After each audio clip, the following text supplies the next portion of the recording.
anapatwa na sihr ashiq au jinnu ashiq. Lakini pia tunasema dalili ya 11, hubbu naumi bimufradiha fi ghurfat wa qad naha nabiy sallallahu alayhi wasallam an dhalik فعن ابن عمر مرفوعا نهى عن الوحدة أن يبيت رجل وحده. Kwamba bwana mtume tunasema kwamba dalili ya 11 ni yeye binti kupenda kulala peke yake hata kulala na mtu mwingine. Hiyo ni dalili ya kujua kwamba ana jinnu ashiq au sihru al-ashiq.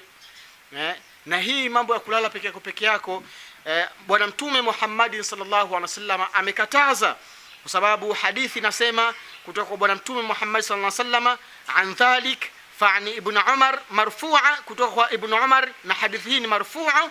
Naha anil wahda, amekataza bwana mtume kulala peke yako. An yabita rajul wahda, manake kulala mwanamume akiwa peke yake.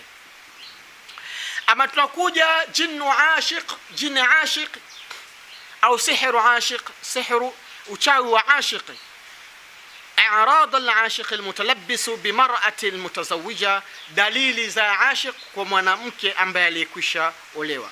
Tunasema ru'yatu, dalili yake ya kwanza ya kuweza kutambua kwamba anasumbuliwa na jinnu ashiq au na sihr na ashiq. Tunasema ru'yatu ash-shakhsi yuridu taharrushu biha wa qad yuwafiquha wa qad yuwaqi'aha wa tash'uru bil inzal bisabab al-jimi'i.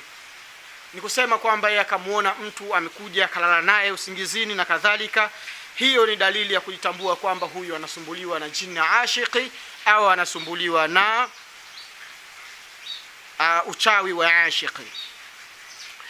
Ama dalili ya pili tunasema kuthratul waswas au kuthratul wasawis wa tafkiri fi masawi az-zawj.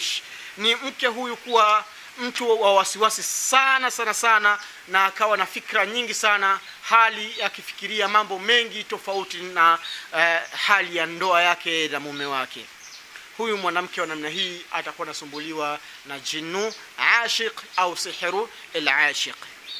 Ama dalili ya tatu tunasema tamanni min zawjiha wa adami istijabat li raghabati al-jinsi.